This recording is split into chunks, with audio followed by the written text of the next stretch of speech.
Halo teman-teman semua, ketemu lagi dengan saya Anjar Setiawan. Kali ini saya akan membahas tentang pentingnya menjadi mahasiswa baru yang sukses, teman-teman. Oke, ini akan ada 8 poin buat teman-teman semua. Bagaimana sih pentingnya sukses menjadi mahasiswa baru?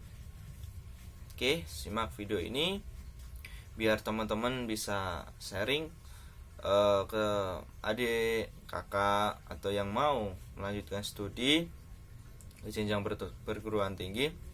Ini mungkin bisa jadi bekal buat teman-teman semua. Yang pertama yaitu harus proaktif. Maba yang proaktif. Yang proaktif yang gimana sih? Yang selalu ingin tahu, yang selalu ingin cari tahu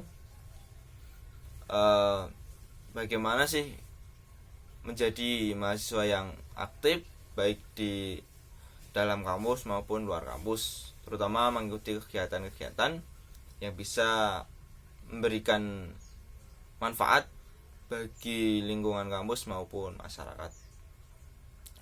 Itu. Yang kedua yaitu memperluas network atau jaringan. Ketika teman-teman masuk sebuah kampus, pasti teman-teman akan menemui berbagai macam karakter teman-teman semua. Di situ kita bisa memperluas jaringan kita, baik dari mahasiswa, itu kan pasti dari berbagai kota, baik dari dalam kota maupun luar kota, bahkan luar negeri juga ada. Tuh. Terus setelah kita memperluas network jaringan, apa sih yang perlu kita tingkatin lagi? Itu mungkin kalau untuk maba itu pentingnya yaitu untuk cari tahu, cari ilmu, yaitu biasanya kalau Google perpustakaan sekarang ya Google ya, googling mengenai prodi jurusannya, terus materinya apa saja, mungkin itu bisa jadi bekal. Terus lingkungan kegiatan kampus apa saja, itu mungkin dari segi perpustakaan juga menyediakan. Itu teman-teman juga punya kesempatan juga untuk memperluas baik dari pengetahuan juga, bisa jadi perpustakaan, kalau enggak ya googling, itu semuanya ada. Terus teman-teman harus berani.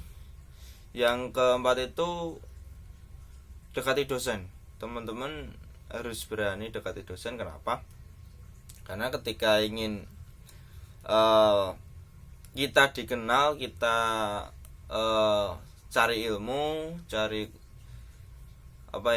pengetahuan baru, kita harus berani, ibaratnya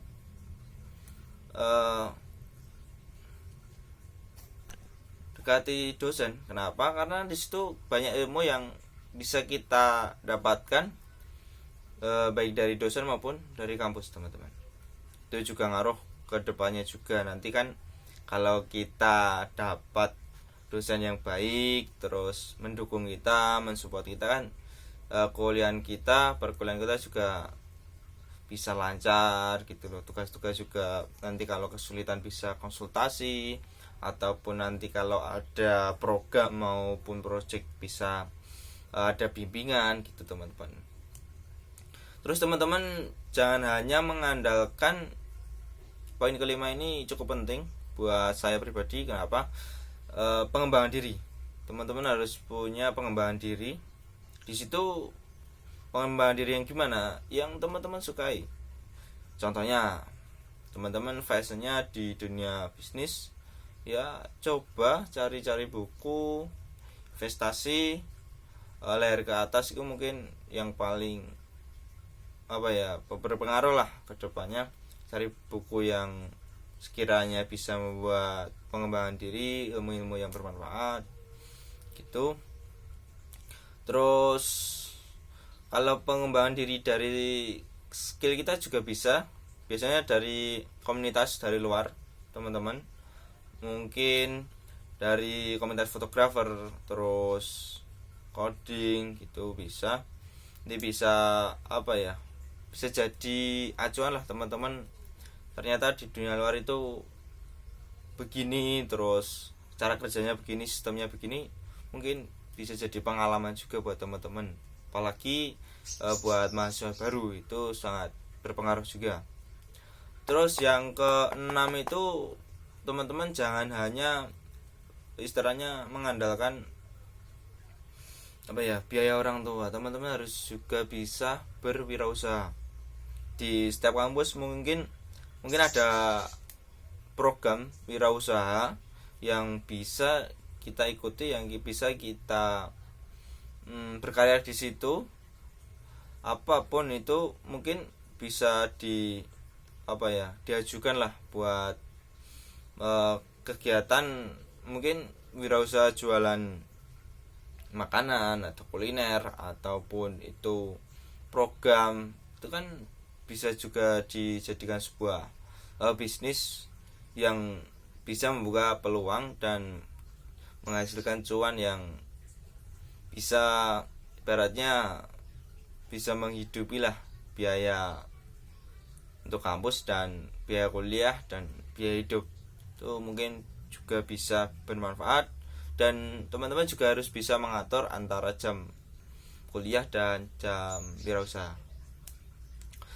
Oke teman-teman, yang mungkin yang poin ke-7 ini buat teman-teman yang suka freelance, kegiatan freelance mungkin bisa dijadikan untuk uang tambahan, apalagi mahasiswa itu juga perlu mungkin buat uang jajannya, mungkin buat bayar uang gedung UKT, atau buat biaya kos, makan sehari-hari kan itu juga perlu. Mungkin itu juga bermanfaat. Kegiatan ada project freelance atau ada teman yang nawarin, itu coba aja, jangan alasan dulu wah nggak bisa, wah nggak ada waktu. Itu teman-teman sebelum coba aja udah nggak mau gitu loh. Ya coba dulu, analisis dulu, amati dulu, memang kalau sesuai, terus waktunya juga cocok, terus ada kemauan, mungkin bisa menghasilkan juga teman-teman. Terus buat teman-teman mahasiswa baru, yang poin ke-8 ini juga bisa membantu teman-teman juga ketika mendapatkan beasiswa. Tuh. Poin beasiswa itu biasanya dapat beasiswa prestasi, beasiswa bidik misi, atau beasiswa bantuan subsidi. Kalau dari musim Covid kayak gini, mungkin bantuan dari pemerintah ada buat teman-teman mahasiswa yang dapat. Terus kalau untuk beasiswa sendiri, pengalaman pribadi untuk prestasi itu teman-teman harus memaksimalkan bagaimana sih mendapatkan beasiswa prestasi, terutama di bidang akademik. Itu mungkin juga bisa bermanfaat buat teman-teman. Itu kan lumayan juga buat meringanin biaya kuliah juga. Terus kalau dapat bantuan itu maksimalin, jangan ibaratnya wah aku udah dapat beasiswa, uangku tak buat beli ini aja deh. Itu jangan, saran saya lebih baik ditabung dulu, ditahan dulu teman-teman.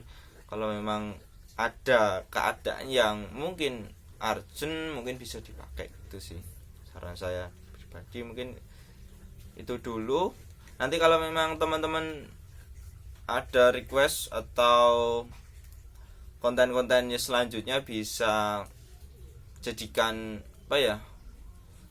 pengalaman lah buat teman-teman semua. Nanti saya sharing di video-video selanjutnya. Terima kasih buat teman-teman yang sudah menonton, semoga bermanfaat.